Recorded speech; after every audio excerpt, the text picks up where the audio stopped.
Good morning बच्चों। बेटा पिछली वर्कशीट में हमने लाइन ऑफ सिमेट्री पढ़ी थी। लाइन ऑफ सिमेट्री में हमारा क्या था बेटा कि जब हम किसी भी चीज़ को उसको फोल्ड करते हैं किसी भी लाइन के एक्सिस से तो वो हमें मिरर इमेजेस प्राप्त होती हैं।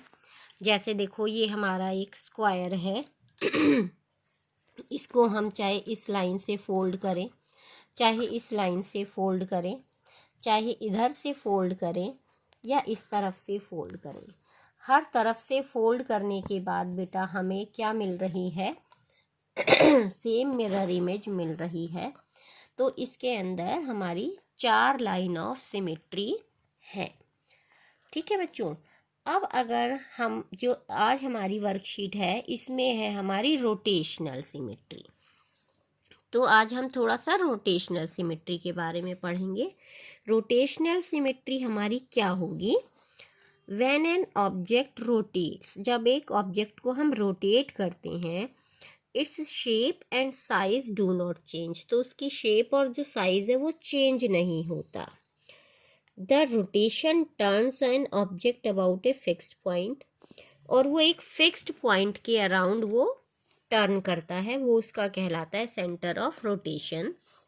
जैसे मान लो यही है हमारा, इसमें मैं इस पॉइंट के अगर इसको ऑब्जेक्ट को रोटेट करती हूँ इस तरह से, ऐसे ऐसे ऐसे, तो ये है हमारा सेंटर ऑफ रोटेशन। ठीक है बेटा।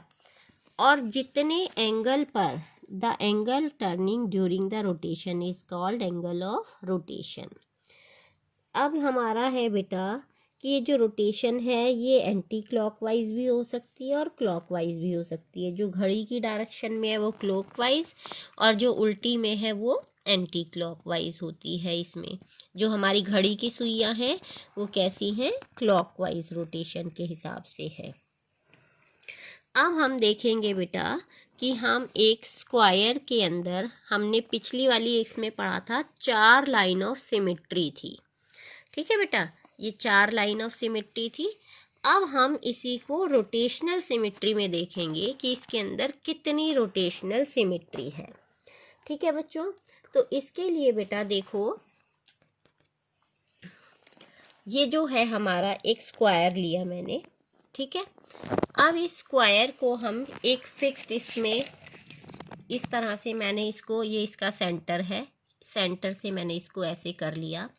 और ये जो पॉइंट हमें दिखाई दे रहा है ये डॉट, इस डॉट के हमें देखना है कि ये कितनी बार घुमाने के बाद वापस हमारा आ रहा है। ठीक है बेटा। तो इसके लिए हम क्या करेंगे, हमने इसको रोटेट किया, यहाँ से इसको हमने पहला रोटेशन दिया, ये 90 डिग्री पर घुमाया, तो इस तरह से फिर दूसरा रोटेशन दिया तो ये पॉइंट 180 डिग्री पर यहाँ पर आ गया। थर्ड टर्न के अंदर बेटा वो यहाँ पहुँचा पॉइंट, और चौथे रोटेशन के अंदर बेटा ये फिर घुमाने पर अपनी ओरिजिनल पोजीशन में आ गया। तो इस तरह से बेटा इसको एक पूरा चक्कर लगाने में ये 4 बार एक जैसी ही शेप में दिखा और अपनी ओरिजिनल पोजीशन पर पहुंचा 4 बार में। तो इसका जो हमारा ऑर्डर ऑफ रोटेशन हुआ बेटा वो कितना होगा? 4 होगा। ठीक है बच्चों। इसी तरह से मान लो इक्विलेटरल ट्राइंगल, हमारी इक्विलेटरल ट्राइंगल जिसकी तीनों साइडें बराबर होती हैं, अगर हम उसके भी सेंटर पर इसको अपने रखें और इसको घुमाएं, तो देखो मैंने इसको बेटा इस तरह से घुमाया, ये देखो सेम वो उसी उसमें शेप में हमारे आ जाएगी, ये फिक्स हो जाएगी। और इसी तरह से फिर एक बार मैं इसको घुमाऊं तो ये फिर इस तरह से ये 3 बार में पूरा चक्कर लगाकर हमारी वापस पहुंच जाएगी। तो इसका जो ऑर्डर ऑफ रोटेशन होगा बेटा वो कितना हो जाएगा? 3 हो जाएगा। ठीक है बच्चों।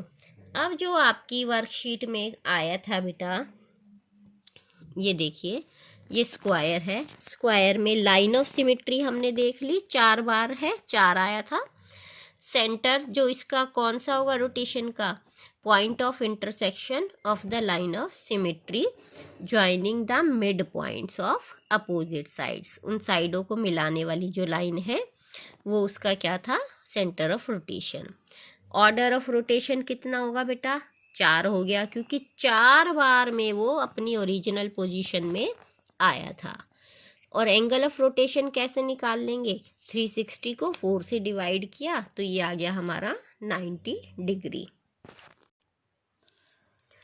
अब देखो बेटा, उसने हमारे पूछा है अल्फ़ाबेट Z में, अल्फ़ाबेट S में, अल्फ़ाबेट E में कितनी लाइन ऑफ सिमेट्री होगी, कितना सेंटर ऑफ रोटेशन होगा, ये हमें बताना है। अब हमारा देखो बेटे, जो Z अल्फ़ाबेट है, ये हमारा एक अल्फ़ाबेट देखो मैंने ले लिया है बेटा Z।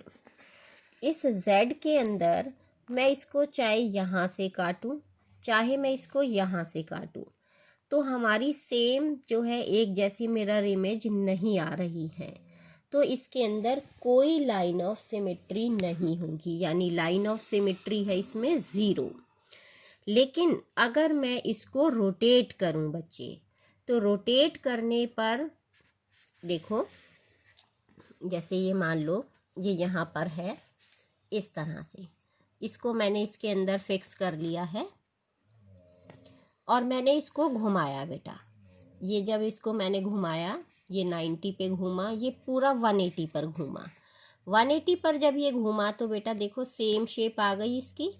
और फिर दोबारा से अगर मैं इसको सर्कुलेट करती हूँ इस तरह से करके बेटा, तो ये अपनी ओरिजिनल पोजीशन में आ गया, यानी 360 डिग्री का चक्कर लगाने में इसने 2 बार सेम शेप ली, एक जैसा दिखाई दिया जैसा ये था। तो इसका ऑर्डर ऑफ रोटेशन होगा बेटा 2, और इसका जो एंगल ऑफ रोटेशन होगा वो कितना होगा, 180 डिग्री। इसी तरह से अल्फ़ाबेट S को देखो बेटा, S को जब मैंने एक बार ये घूमा, ये 90 पे और ये 180 डिग्री पे घूमा, तो सेम वही शेप दिख रही है जैसा था वो। उसके बाद फिर 360 के चक्कर के लिए ये 270 और इसको पूरा घुमाया, तो ये फिर से उसी तरह से S की फॉर्म में आ गया। यानी इसका भी जो ऑर्डर ऑफ रोटेशन होगा बेटा वो कितना हो जाएगा, 2 होगा। और एंगल ऑफ रोटेशन वो कितना होगा बेटा, 180 डिग्री का, क्योंकि 180 डिग्री पर घुमाने पर ही सेम शेप आ रही है। अल्फ़ाबेट E के लिए देखेंगे बेटा। अल्फ़ाबेट E में देखो, अगर मैं इसको यहाँ से कट करूँ इस तरह से, ये इस तरह से जब मैं इसको कट करती हूँ बेटा, तो हमारी सेम शेप फोल्ड करने के बाद इसकी सेम इमेज हमें प्राप्त हो जाएगी। तो इसका जो लाइन ऑफ सिमेट्री होगा, इसके अंदर लाइन ऑफ सिमेट्री होगी 1। इस तरह से फोल्ड करने पर सेम मिरर इमेज आ रही है, तो इसकी लाइन ऑफ सिमेट्री है 1। अब हम इसका ऑर्डर ऑफ सिमेट्री देखेंगे, रोटेशनल सिमेट्री में कितनी है। तो इसको घुमाना शुरू कर रही हूँ बेटा। देखो, ये जब मैंने इसे 90 पे घुमा दिया, ये मैंने इसको अब 180 पे घुमा दिया, लेकिन सेम शेप नहीं आई हमारी अभी भी। फिर मैंने इसको और घुमाया, ये हमारा 270 पे, फिर भी सेम शेप नहीं आई। और अब ये पूरा 360 डिग्री पर घुमाने पर सेम वही शेप दिखाई दी जैसा वो ओरिजिनल था। तो इसका जो एंगल ऑफ रोटेशन है वो कितना हो गया बेटा, 360 डिग्री हुआ। और ऑर्डर ऑफ रोटेशन, क्योंकि एक ही बार 360 के चक्कर में एक बार ही सेम शेप आई, तो इसका जो ये हमारा आ गया रोटेशन का, ये आ गया बेटा हमारा 1। देखो, तो Z में हो गई लाइन ऑफ सिमेट्री 0, और जो इसका यहाँ पर सेंटर ऑफ रोटेशन क्या होगा, सेंटर ऑफ रोटेशन, एक मिनट, सेंटर ऑफ रोटेशन देखो बेटा, ये जो हमारी ऑब्लिक वाली लाइन है, ये टेढ़ी वाली लाइन, इसका जो मिड पॉइंट है ये इसका सेंटर ऑफ रोटेशन है। इसको हमने जब यहाँ पर रखकर यहाँ इसके उस पर घुमाया था, इस तरह से इसको रोटेट किया था, तो ये सेंटर ऑफ रोटेशन है। इसी तरह S वाले में देखो, ये जो कर्व्ड पार्ट है, ये घुमावदार, इस कर्व्ड पार्ट के बेस पर हमने इसे रोटेट किया था, तो ये इसका सेंटर ऑफ रोटेशन है। स्क्वायर में देखो, ये जहाँ पर इन सब लाइनों के ये मिलेंगे, ये सेंटर ऑफ रोटेशन है। ठीक है बेटा। E वाले अल्फ़ाबेट में देखेंगे, ये जो हमारी ये परपेंडिकुलर लाइन है, इसका जो मिड पॉइंट है हमने इस पे रख के इसको घुमाया था। तो देखो ये जैसे इस पे रख के हमने इसे घुमाया था, तो ये सेंटर ऑफ रोटेशन है। ठीक है बच्चों, तो इस तरह से हमने इसका ये सब का निकाल के लिख लिया है। Z में ऑर्डर ऑफ रोटेशन 2 है, 2 बार सेम शेप हमने देखी थी 360 के चक्कर में, और एंगल ऑफ रोटेशन हो गया 180 डिग्री। इसी तरह S में E में निकाल के दिखा दी मैंने आपको। अब देखेंगे हम सर्कल में। जो हमारा सर्कल होता है इसमें इनफाइनाइट लाइन ऑफ सिमेट्री है। कहीं से भी आप फोल्ड करो तो वो हमारी सेम शेप कवर हो जाती है। सेंटर ऑफ रोटेशन क्या होगा? जो सर्कल का सेंटर होगा वही सेंटर ऑफ रोटेशन होगा। इसका ऑर्डर ऑफ रोटेशन क्या होगा? इनफाइनाइट होगा, कि कहीं से भी हम इसको घुमाएं कितने भी डिग्री से तो हमें वो सेम ही शेप मिलती है। और जो इसका एंगल ऑफ रोटेशन क्या होगा? एवरी डिग्री, हर डिग्री, चाहे कितने ही डिग्री पर उसे हमने घुमाया, चाहे 1 2 3 4 कितनी भी डिग्री पे मैं इसे घुमा रही हूँ तो भी हमारी सेम शेप आ रही है। तो एंगल ऑफ रोटेशन क्या आ जाएगा इसमें? एवरी डिग्री आ जाएगा। फिर उसने एक छोटा सा और उसने एग्जाम्पल पूछा कि डेली लाइफ में आप कोई एग्जाम्पल दो। तो हम देखते हैं फ़ैन, हमारे घर में फ़ैन लगे होते हैं सभी के, तो उसमें पंखे में आपको ये 3 पंखुड़ियाँ दिखाई देती हैं और इन सब के बीच में 120 डिग्री का एंगल होता है बेटा। तो इसका ऑर्डर ऑफ रोटेशन कितना हो जाएगा बेटा? 360 को 120 से डिवाइड करो तो 3 आ जाएगा, यानी 3 बार घुमाने पर एक तो हमें पूरा इसका कंप्लीट एंगल हो जाएगा। ठीक है बेटा। इसके बाद जो इसकी आपकी सॉल्व्ड पार्ट वाली एक्सरसाइज थी, ये मैंने आपको कराई थी। सॉल्व्ड पार्ट वाली एक्सरसाइज देखो बेटा, इसमें उसने पूछा था कि कितने कौन कौन सी फिगर्स में सिमेट्री जो है, रोटेशनल सिमेट्री, वो ऑर्डर मोर देन 1 की है। इसमें देखो 4 बार घूमेगा, इसमें 3 बार आएगा घूमने पर। इसमें हमारा केवल जब पूरा चक्कर इस तरह से कंप्लीट करेगा 360 डिग्री का, तो तब वही शेप आएगी ओरिजिनल वाली। तो इसका जो ऑर्डर ऑफ रोटेशन है वो 1 होगा। ये 1 से ज़्यादा नहीं है तो इसलिए हमने इसे क्रॉस कर लिया। इसमें भी हमारा ज़्यादा आएगा, इसके अकॉर्डिंग जब हम घुमाएंगे तो 1 बार, इस तरह से 2 बार करके आ जाएगा। ये 3 बार घुमाने पर सेम आ जाएगी, इसमें 4 बार।